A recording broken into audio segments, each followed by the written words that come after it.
මහරජතුමනි රටේ මිනිස්සුන්ට ගෙඹි ගෝසාව මහා කරදරයක් වෙලා. ඒ විතරක් නෙමෙයි.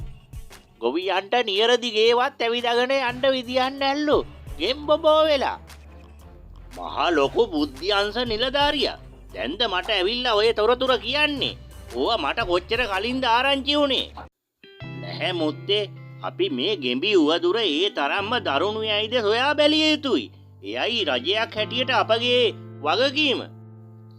කෙසේ වෙතත් මහරජතුමනි ගෙම්බන් ආහාරයට ගෙන ජීවත් වෙන එකම සතා තමයි සරපයා. ඉතින් අපි සරපය වැඩියෙන් බෝ කිරීමෙන් ගෙම්බෝ අඩු කර ගන්න පුළුවන්. ඒක තමයි වඩාත්ම නුවණට හුරු කාර්යය.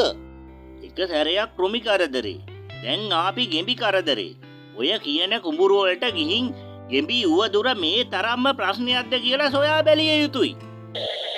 මගේ අම්මෝ මේ තරම්ම ගෝසාවක්.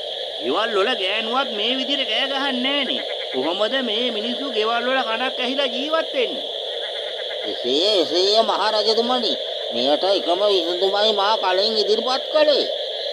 රජතුමයි මහ දැනමුත්තයි ගිහිල්ලා කුඹුරු වලට පරීක්ෂා කරලා බැලුවට පස්සේ ඒගොල්ලන්ට තේරුම් ගියා මේ ගෙඹි කරදරේ මිනිස්සුන්ට තව දුරටත් ඉවස ගන්න බැරි බව.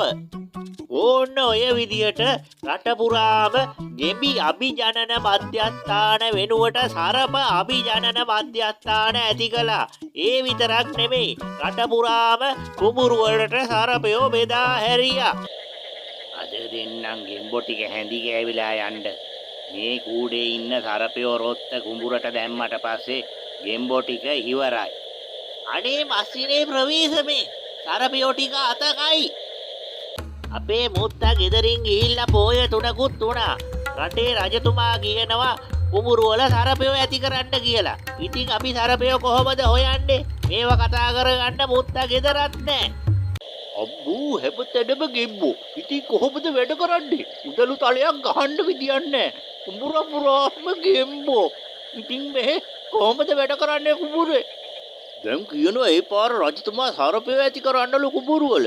ඉතින් මේ නයින්ටත් වැඩිය මං ගැරණින්ටයි බය. මේ ගෙම්බෝ ටික චීනුන්ට දුන්නා නම් හොඳ ආදායමක් රටට එනවා නෑ. අයියේ මට නම් දැන් රජයේ රස්සාවල් එපා වෙලා තියෙන්නේ. හොඳ කඩල යනකම් ගෙම්බෝ ඇද්දා. දැන් අදින්න ඕනේ සරපයෝ. මොනවද බලනවාකෝ මේ කරන්න තියෙන වැඩ.